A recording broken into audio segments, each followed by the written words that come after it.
Okay, hello everybody. Welcome to today's webinar. I am James, and we have Emerson and Gabriel from our marketing team, as well as Daniel Talon, who's our Director of Operations. Today we have a really great topic. We're doing keyword research for online directories today. So it's kind of the core of SEO, and we're really excited to have everybody here. Just a little logistics before we get started. If anybody has any questions, if you could just pop them in the chat, we'll stop periodically and answer questions, as well as at the end we will answer the full list of questions there. Okay, well, great. So I will go ahead and get started on this presentation, and thank you. All right. So keyword research for online directories. The first thing to keep in mind about SEO is that for directories specifically, it's very important. What we've seen from analytics is that normally directory sites, they typically generate somewhere between 60 to 80% of their traffic from searches. This is searches, people looking for individual listings, people doing searching for certain categories, certain businesses, phone numbers, etc. They bring in a lot of search traffic, which is great. So it's really important that you think about it when you're building your directory and get things optimized. So the first thing is, how to get to the top of the SERP. SERP is search engine results page, basically the pages in Google. So how do you get to the top? And why is it important? So this is from a 2019 study, and basically it shows that the first position on Google or whatever the search engine is typically gets 31%, the second position 24%, the third and the fourth position, and then the number drops down. And if you can see below the 10th position, the number of people that actually click through, decreases dramatically. So you really want to try to do what you can to get to the top placement for the search. So one thing also before we really get started here is that quality content is very important. It isn't just about stuffing pages with keywords, putting lots of pages up that have a lot of content. It's really about the quality of content. Google has gotten very smart these days. They're very good at displaying the good quality content at the top. So it's better to make the investment and do quality content instead of just kind of stuffing things up there. So put some time into it. You'll find it pays off. SEO work, it doesn't happen immediately. The results don't come in immediately, day to night. You're not going to see your traffic go up triple, whatever, but over time you'll see all this content that you're producing, it starts to pick up traffic, and you'll find your traffic grows, and then you will find over periods of time you can make these dramatic gains in traffic. One other question we often get is hire a consultant or do it yourself. And this is often a question from people that they know a little bit about SEO, maybe they're even beginners, but they're not experts, and they're wondering if they should get a consultant. My advice nearly always is to start off doing it yourself. And the reason for that is often when you're building your site, you have domain expertise in your subject matter. So you know about whatever topic you're doing. If you're doing a local search guide, you probably know the city very well. If you're building out a directory on a specific category, maybe an industrial category, you probably know that category very well.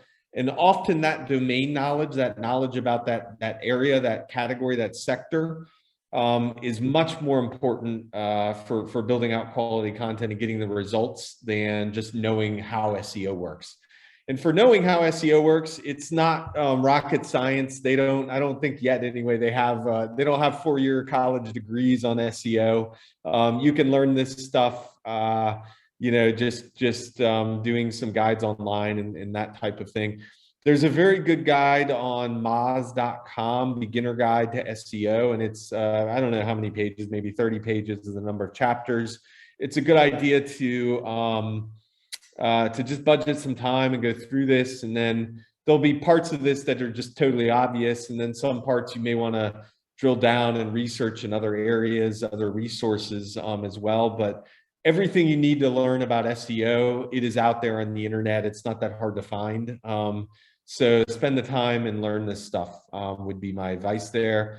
And then if you know what needs to be done, and it's like, oh, I got to build out content on these certain pages and these certain keywords, and it's just a lot of work, at that point you may want to hire a consultant or a writer to help you with the job there for that.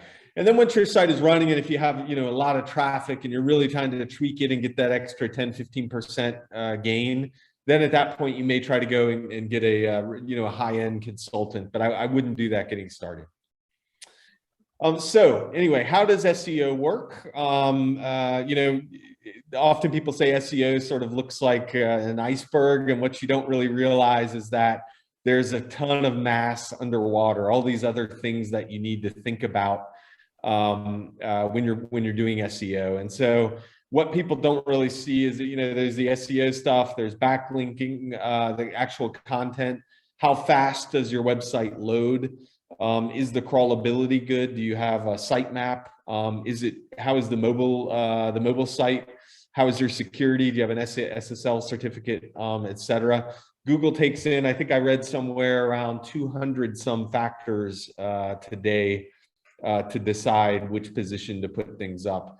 The big ones are still, the quality of content, and then which other sites are linking into that content. That's Google's original patent in their innovation in search engines, back in the late 90s, was this idea of PageRank, which had sort of a double meaning. One of them is obviously ranking pages, and then the other one was the founder, Larry Page. His last name is Page. But basically the idea there is instead of just looking at content to decide which content goes first, look at who else is pointing to that content, because each other site is pointing. That's an indication of that site is important. So if you have other authoritative sites, New York Times, really important sites in the sector linking into your content, then your content is probably pretty important. So anyway, a lot of things go into it today for SEO. In a nutshell, there are a number of on-page elements that you can do, and these are things like, within your content, how is the quality of it? Did you research it? Which words do you use? Is it engaging? Is it fresh? In HTML, there's things like, do you have the title tags filled out? Are there descriptions, meta alt tags? I don't even know if those are important anymore.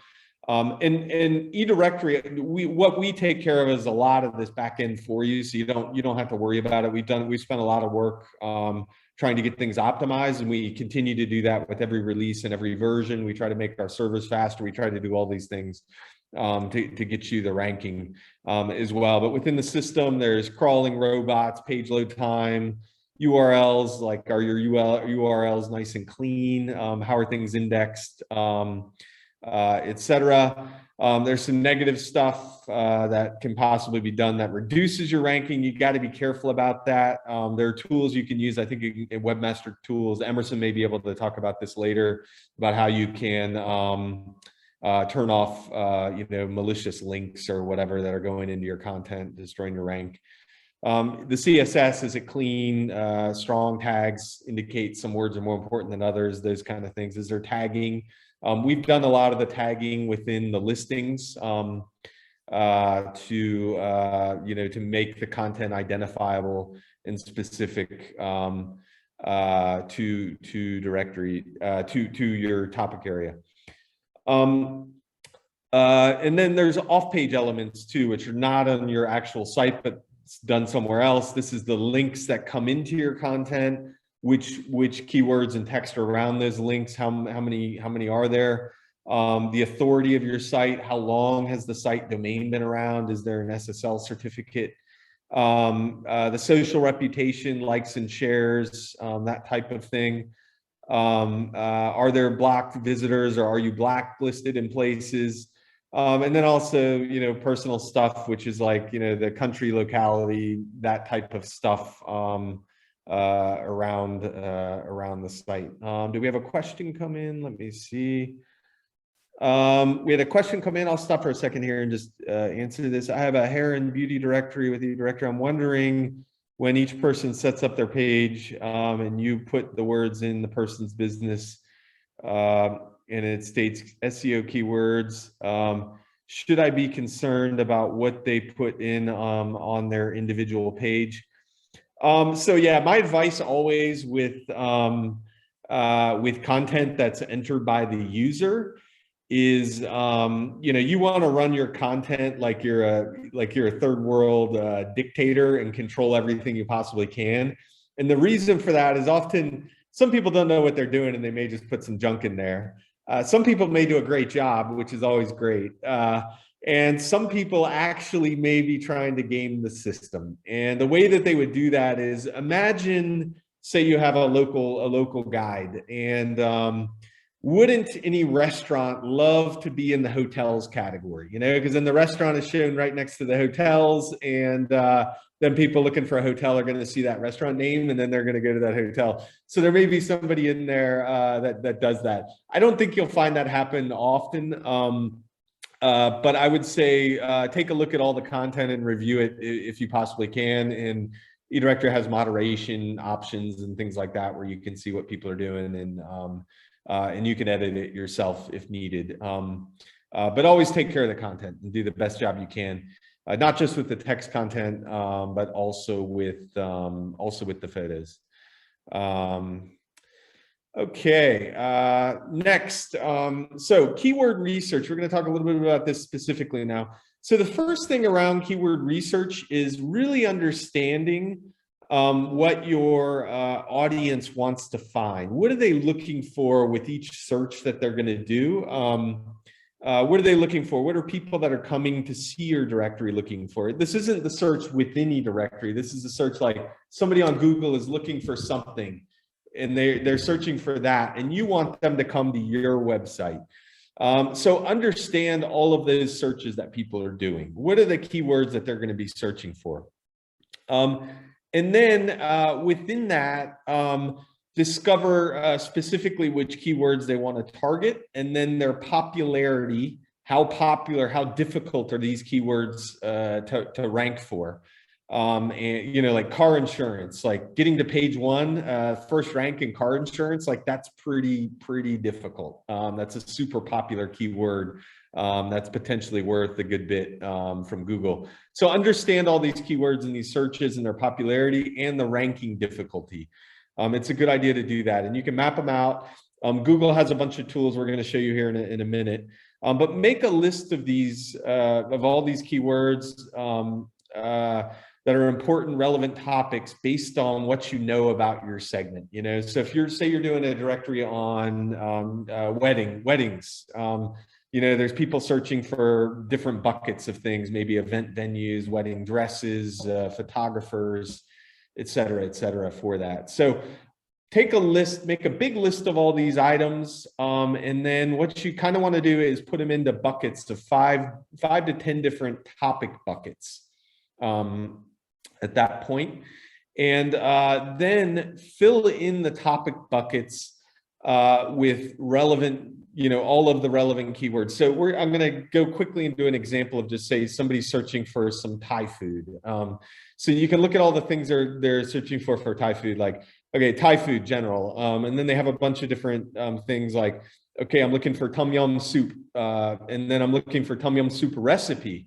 And so those are very different. Somebody looking for a recipe versus the soup. And then somebody may be looking for Thai food delivery, a Thai food restaurant. Somebody may be looking for tom yum soup ingredients. And then lemongrass is one of the ingredients that comes in tom yum soup. And so you list all of these out. And then what you want to do around this is start understanding the actual intent of these queries. So, the Thai food, tom yum soup, somebody's, oh, I really want to eat some tom yum soup tonight. And then they're looking, if somebody's searching for Thai food delivery, Thai restaurant, this group over here, the intent is they want to order Thai food, or the intent is they want to go to a Thai food restaurant, probably order Thai food because there's a delivery there. But there's probably another box you could do, which is, visit a Thai food restaurant, which is a little bit different, but kind of the same. And then there's another group over here, which is about making tom yum soup at home, lemongrass ingredients. I want to make Thai food over here. So understand the intent for these queries. And then what you can do, and you can do a lot of this by using Google. So Google has tools that you can use to sort of research these terms. So if you put in tom yum soup, one of the best things is actually their predictions, the Google predictions here, where any search you do in Google, it drops down these things here that have a whole bunch of different sort of related searches. So you can use that. And then the other thing is at the bottom of the search results page, they show related searches there as well, which show different intent groups as well. And then from that, you can understand which keywords you want to target for the different content. Is the content relevant that you're writing to the intent, to the keyword? That's really important. The article, the listings, all that stuff is going to be very different around restaurant intent versus, recipe intent.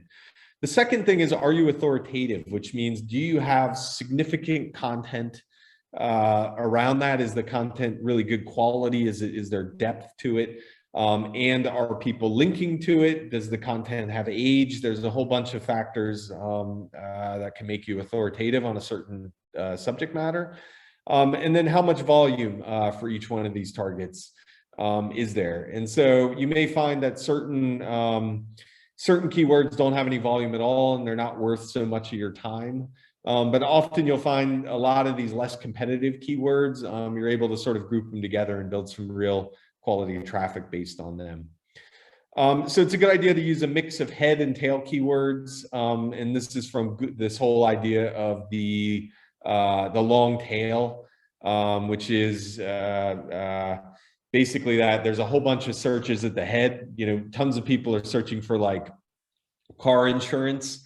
But very few people may be searching, or a lot less people are searching for things in like car insurance, Fairfax, or car insurance, classic automobile, and Fairfax. So use a mix of the head and the tail when you're doing your content. Understand the competition. That's really important. Research what they're doing, what their content looks like. There's a bunch of tools. We're going to show you some of those that can go out and index other pages and show you what they're doing there. And the key to it at the end of the day is producing content that is better than the competition at answering the intent.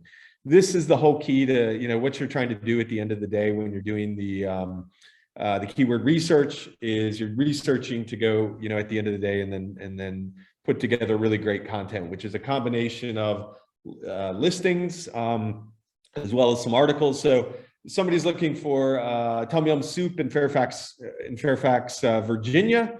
They're probably looking for a restaurant, not a recipe. And then you have a page that has all the restaurants obviously in the directory, but you may want to put another page up that says just an article or blog post that says top 10 restaurants in Fairfax, Virginia. And so that page is going to link into all the individual listings and then give you authority and the intent and all that sort of thing with it. And so that's the kind of things you're trying to put together. So at this point, I'll turn it over. Wait, do we have any more questions? Let me see here. Yeah, there's one question from Philip.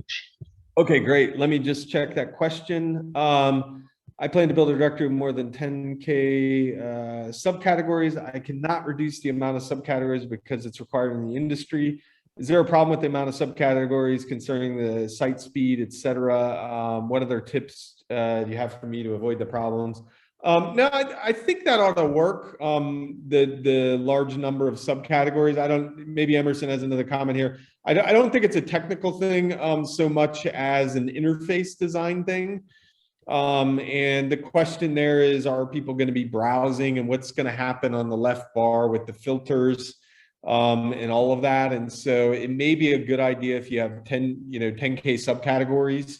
I'm not sure if it's some regulated industry, but there may be a way to get it broken down a little bit better with a hierarchy where there's more levels to it than just two, with a couple top ones and then an enormous thing, because people aren't going to be able to browse, and it may cause some other problems with that. Actually, this reminds me of in the US, they have these things called SIC codes, or standard industry classifications, which a lot of people, when they buy data, their database comes with these SIC codes, which are essentially categories. And the SIC codes were originally written, I think, by the IRS or the government to do tax auditing and whatever stuff. And so they're not good for SEO, and they're very flat. I think there's 2 levels in them. And a lot of people historically tried to create, I got my category list, I got my data list, I'm going to import it, create those. And then at the end of the day, the user experience just isn't very good because there isn't enough depth to it. And so, with in the old days with print stuff, it wasn't, it was harder to flip back and forth between pages as it was to read down a long list. And now with the internet, you can actually browse down by clicking and going back up and down the hierarchy. And so I would really look at that and figure out, is there a way to get your hierarchy, where there's some more depth to it, but Emerson, do you have a comment on that? Yes, sure. I was going to tell him that it's not a bad thing to have as many subcategories as he wants, especially because the directory allows you to create unlimited subcategories across all modules. So categories and subcategories for listings, classifieds, events, etc. That's a good thing.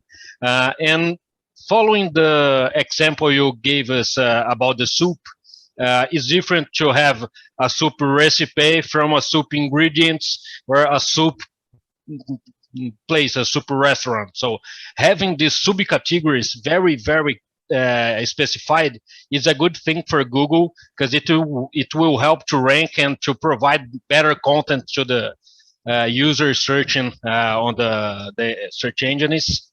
So it's a good thing. The tip to avoid problem is to have your meta description, the SEO description, very well written to avoid cannibalization. So if you are using the same sentence, just changing the keyword, it won't help you, despite having the subcategories in your site. So having a sharply written meta description, SEO description, is the best way to go to avoid any problems with indexation and bad rankings. That's my main tip for this topic.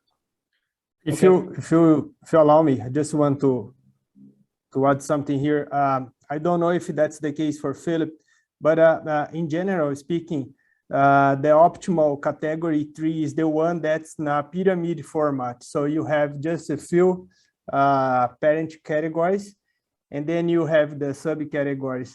If it's too flat horizontally or vertically, then you may have problems in terms of performance and the layout as well, like James mentioned. That's the and so the top of that pyramid that Daniel mentioned, think about how many of those main categories you want above the fold on the main page there, and think about that. It may be something like 16 or something along those lines, but user interface is a big piece of thinking about how many categories, how are they going to be laid out. Follow-up question on that. People want to use my directory for multiple languages. How can I do that with one directory, combination amount of categories, subcategories? So this whole thing, we have eDirectories used by customers all over the world in various different languages. We have a number of languages, I think, including German, built into the system. You can, if you ever wanted to edit that language file, we can actually help you, or install a new language, that kind of thing as well. However, in this process, we've realized what works with multilingual directories. And one of the big things is not trying to put the two languages in together. I remember years and years ago, we had this client before we had a really good multilingual solution. The client was in Canada, where they had to do French as well as English, and they tried to run it. They tried to set up their data in the same directory, and it ended up being sort of a mess. And there were some categories that didn't map one-to-one with other categories just because some weird thing in the language, what's included. And at the end of the day, the way to make it work is to do an add-on site for the second language, and then you can get that really optimized well down to everything, because everything in the separate language needs to be optimized. The categories, just like the city names have different names in another language, New York and Nova York in Portuguese, for instance. So yeah, my advice on multi-language is use the add-on site instead of trying to put everything in the same, it can be in the same, our add-on site feature, it's in the same site manager. You just hit add-on site and then you can create everything really well optimized for it.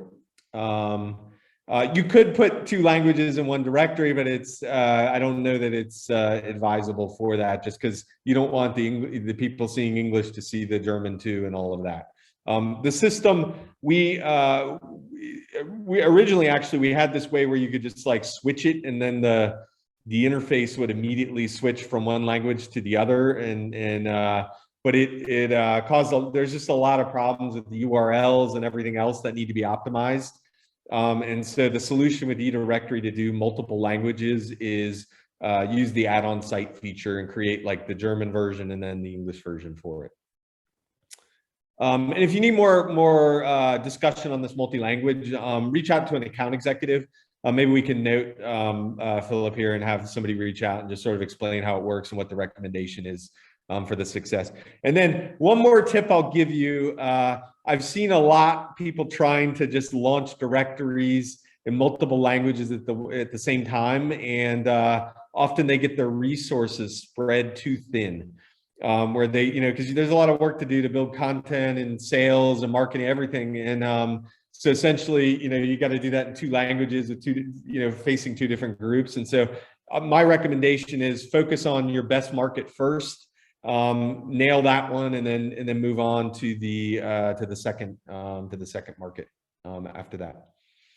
Yeah, we'll post my email in here at the end. We'll put the emails in here right now. But let me turn it over to Emerson at this point, and he can give some examples of how to actually do the keyword research. Okay, great. So let me just start telling that keyword is where everything starts.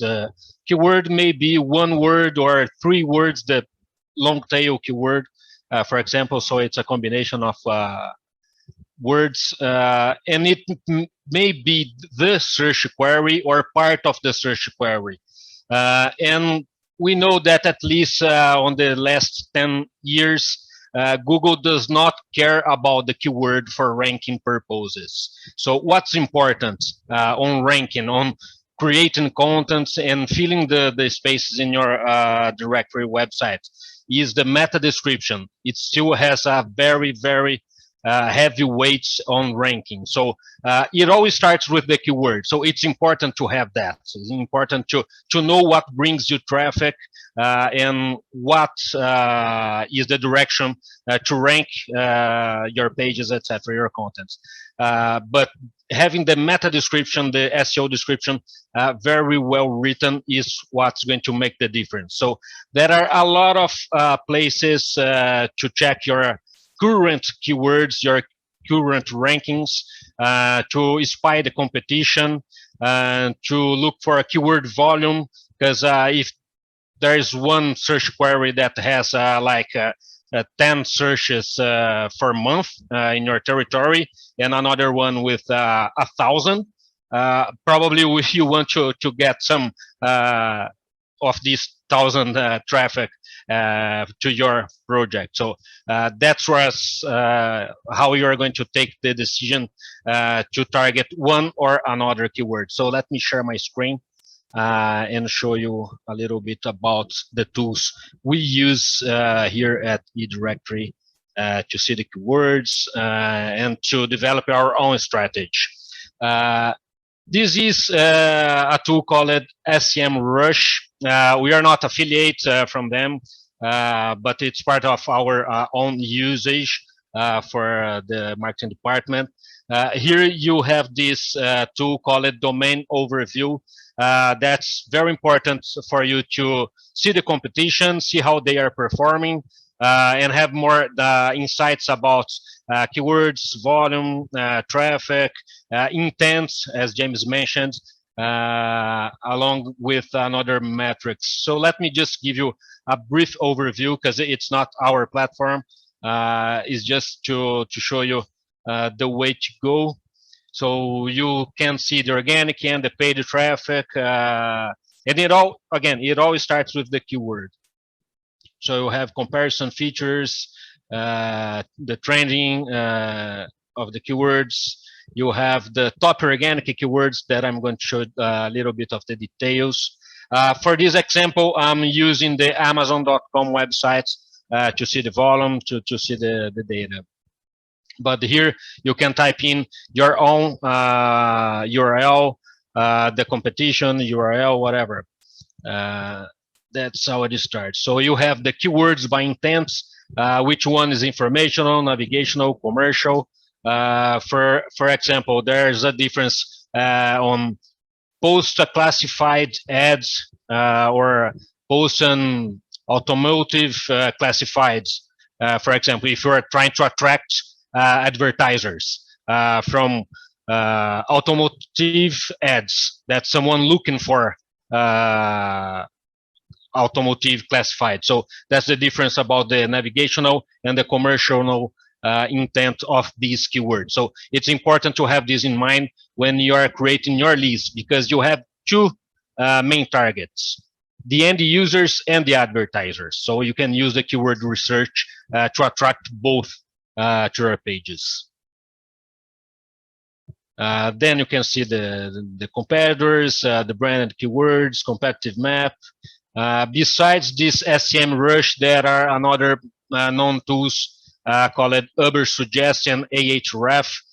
Gabriel, please post the URL for these three tools on the chat, please, so people can have that handy.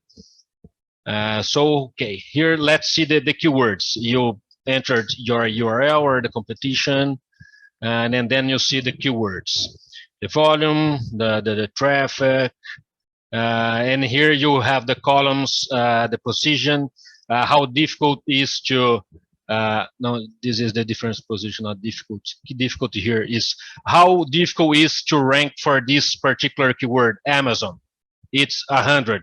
It's very, very almost impossible to outrank this Amazon.com for this keyword. So that's the kind of insight you need to determine if it's worth to fight for this keyword or not, unless it's very, very important to you and you have millions to spend on paid traffic. So that's how the game is.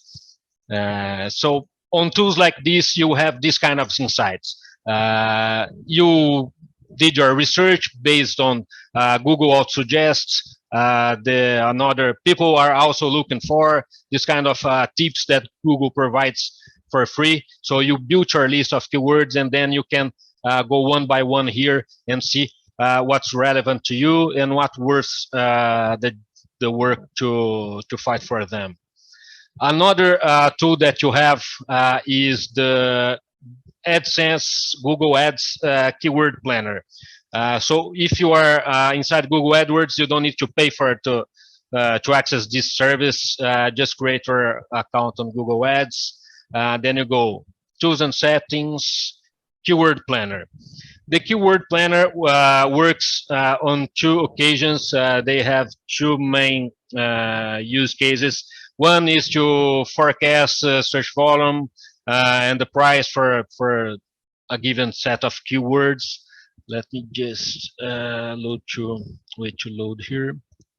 1 second. Okay, you can discover new keywords for your project based on a list of keywords you already have. So you have the keywords for your categories, for example. You can put them here and discover new suggestions, related keywords that could help you bring more traffic. But the one good thing is to get search volume and forecasts. Okay, James always use one example, that is piano lessons. Piano lessons in New York. And let's see, piano classes in New York. Let's see the difference between them.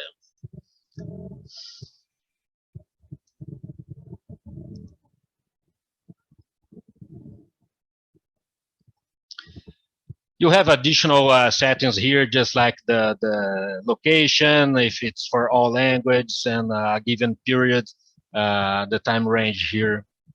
And if it's just for Google search, Google partners, etc.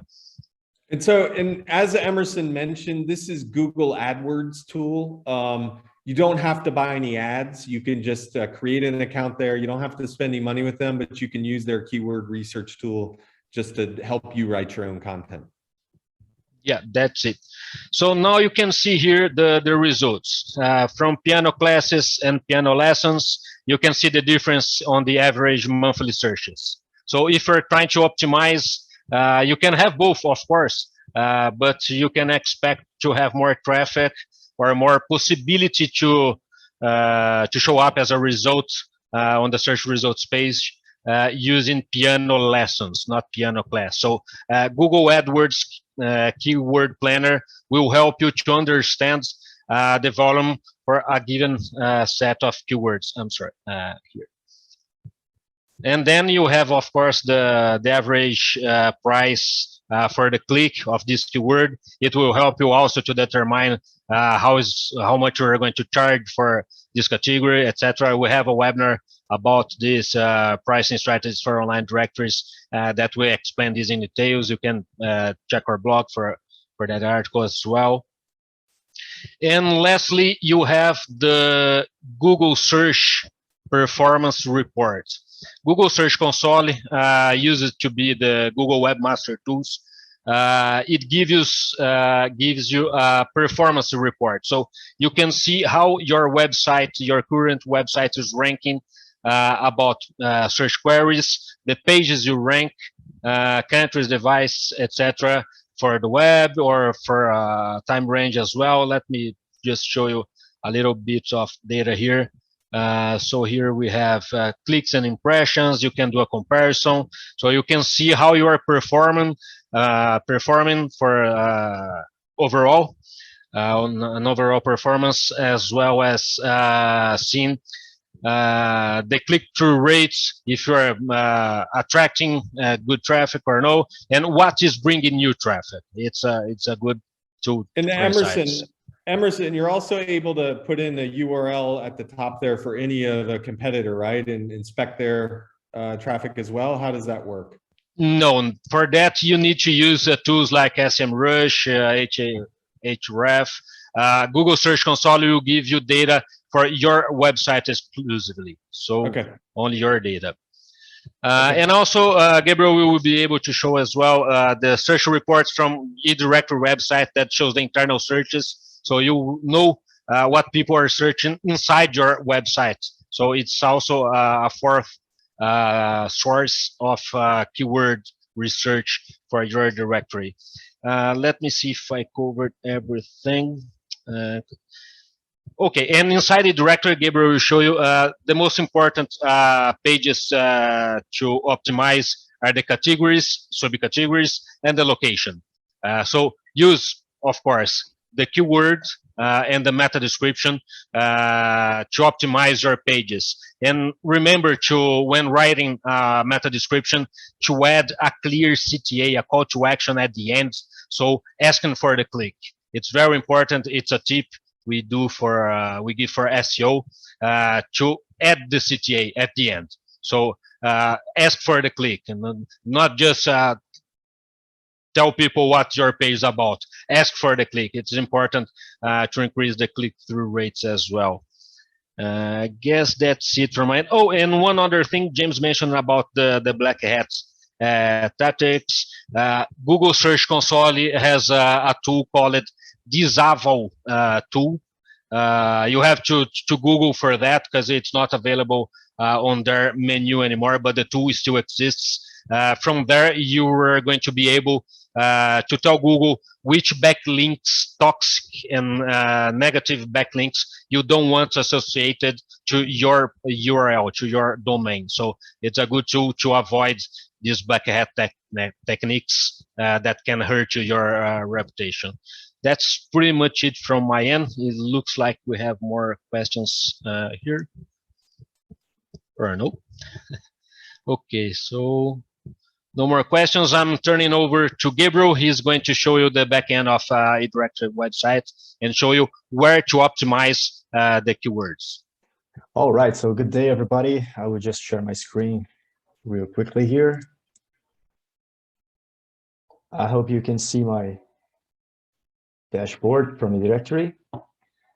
So yes, first thing, when you log into your dashboard for eDirectory, to get into the SEO Center, just hop on the promotion tab, click on SEO Center.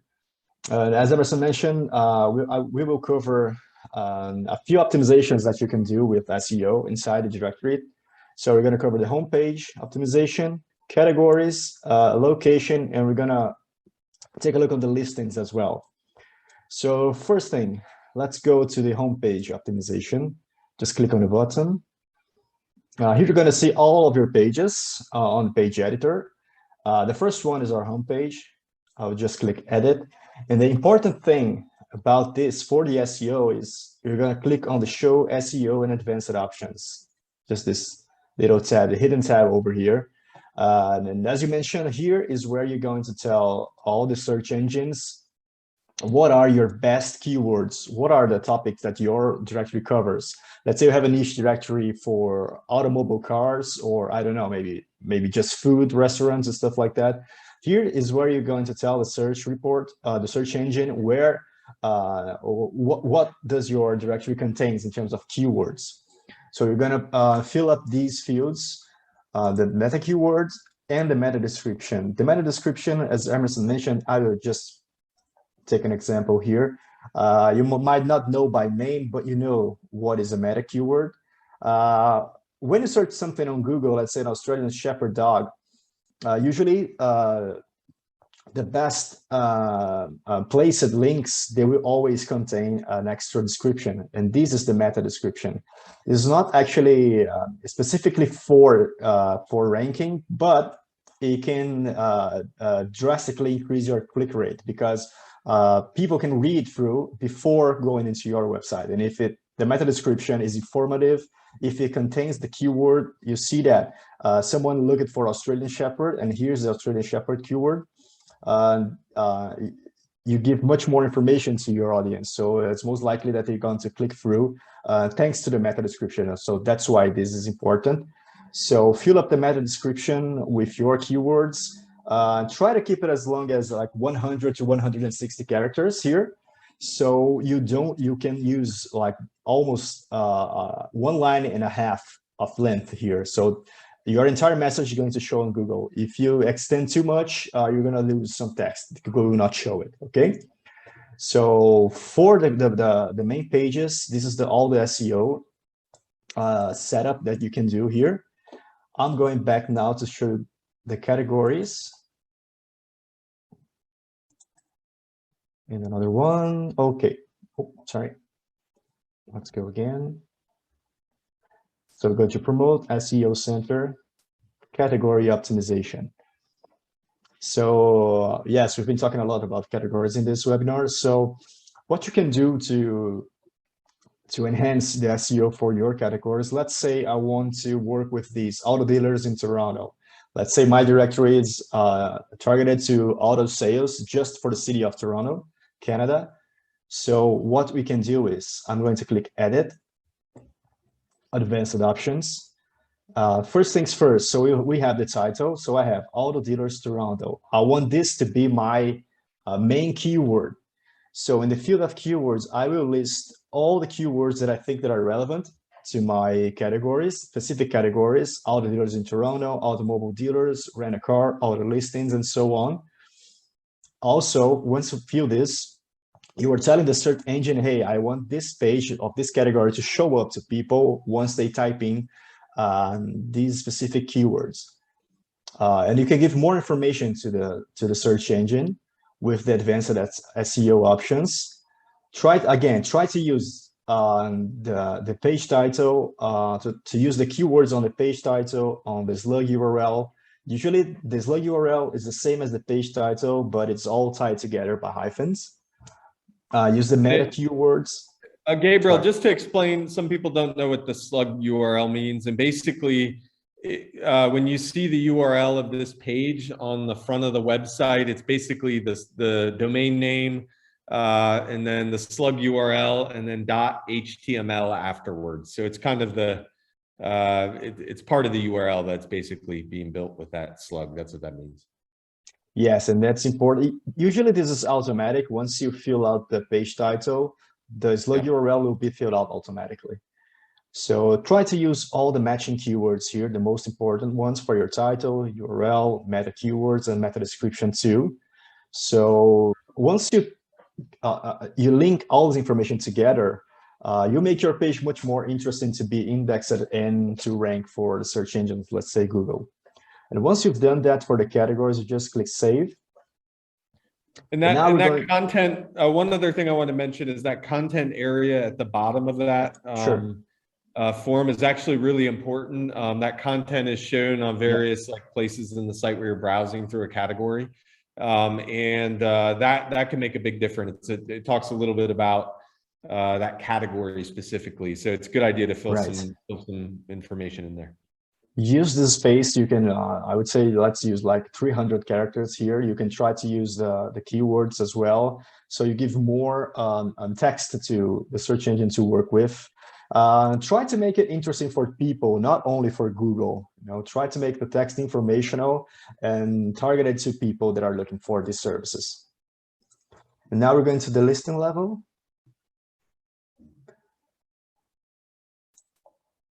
Let's see what we can optimize.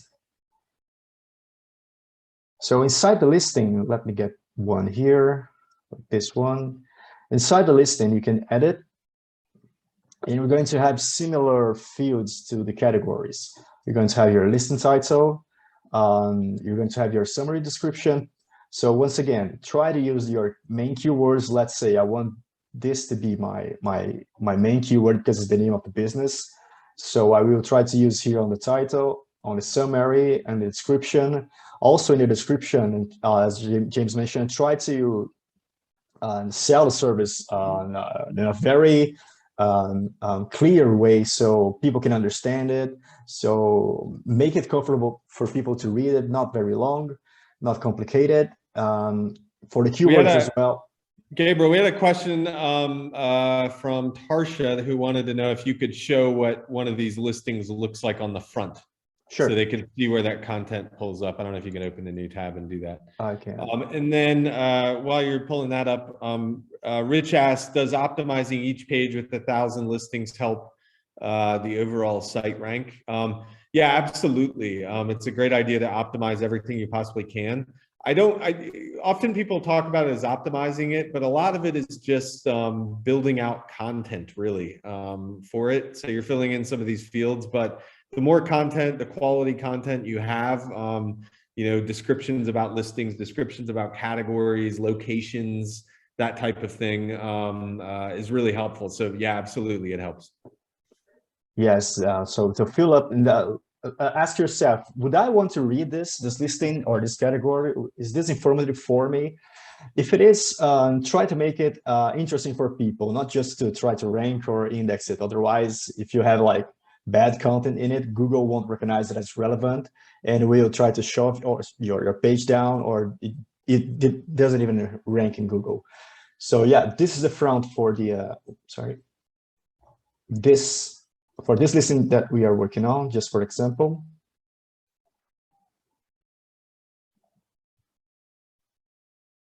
Still, yeah. So this is the listing. So you can see we have the summary here. We have the long description. We have our services. We have our Facebook feed, our Twitter feed. We have a video here. We have a few photos. And then those meta tags come in if you hit view source. I suspect you can see those. I don't know if you need to show that. The meta stuff comes in. Maybe difficult to find where it is in there. Oh, there it is. Okay. Oh, sorry. So you can see some of that content shows up there in the source. Yes. Okay, great. So you can see it shows up here. So this means that Google recognizes this page and it's indexed. Okay. Okay, great. So yes, that's it. Once again, try to use your main keywords here. Also on the summary, on the description, fill up as more information as you can. Put on videos, make your page interesting. Use all the fields that you want, that you have. I mean, if you have information for all the fields, fill in. And again, so here's the SEO title, the slug URL, the same as we did for the categories, SEO keywords, and the description. This is the same description that we just saw on the source code there, okay? Then you just can click save. And let's go for the location settings now.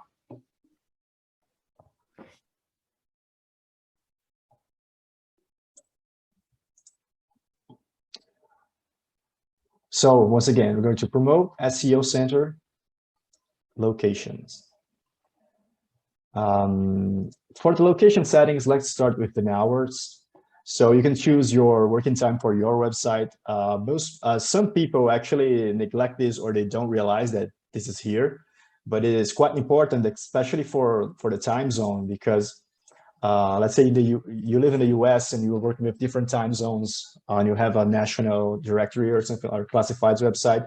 This is quite important because once your listings are up with the right period of time that they are working hours, or an event that you have with the time, if you don't set up the hours correctly, it may show delayed or already finished an event for someone that is viewing your listing. So be sure to set up the clock and your time zone correctly. You can set up the regions here as well. And for the location, you can choose all the countries and the regions and the cities that your directory works. You can add more countries or remove countries as you wish. Let's say you have a directory only for the United States or only for California in the United States. You can select only the state or some cities as well. So this is also very interesting. And for the languages, there are people asking about languages. These are the bundle up languages that you already have out of the box in the directory. If you want other languages, we can definitely work out some custom for you guys. But yeah, so be aware to work with the locations and time settings, and also to optimize your categories and listings. Okay, so yeah, that's pretty much it. Let's get back. Okay, great. Well, great. Thanks everybody. And if anybody has any more, if anybody has any questions, pop them in the chat right now. We'll take them as they come. And also, if we can post in, just start with the emails and the contact info. If anybody has anything they need help with support, you can reach out to our support team. Questions about the product, you can reach out to an account exec, et cetera, as well as our marketing team, our team here. So great.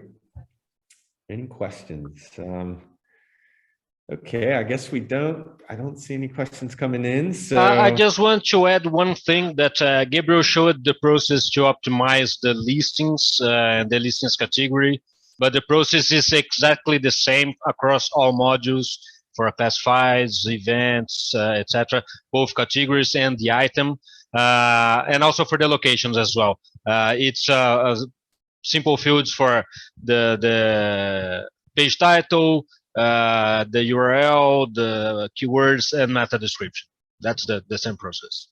Yeah, so all the data elements typically have fields that you can edit. You just hit edit and you'll find similar fields there to optimize everything. Okay, a couple comments coming in. Oh, do you have something else, Emerson? And just to wrap up the topic, we have this built-in sitemap generator, so you can easily pull the sitemap and upload it to Google Search Console to help Google knowing your pages, crawling and indexing. It's a pretty straightforward process. Yeah, and our knowledge base has information on generating and submitting that sitemap to Google as well. Comment. Let's see. Can you do more webinars? Yeah, we have a schedule. We actually we do them every other week, typically on a variety of topics. Do you guys know what the next topic is? Do we have that set yet, Emerson? Not yet, but probably the next one will be agency services to increase revenue. Agency services to increase revenue coming up. 2x a week, that'd be great. We're a small team though, we do what we can. Thanks though. Do we have a copy of the recording? Yes, we will post a recording up on our site within by tomorrow morning. I think it usually goes up on eDirectory.com in the blog post there. You'll see that. Okay, well, thanks everybody for showing up. I guess that's it. Thanks, guys. Everybody have a great day.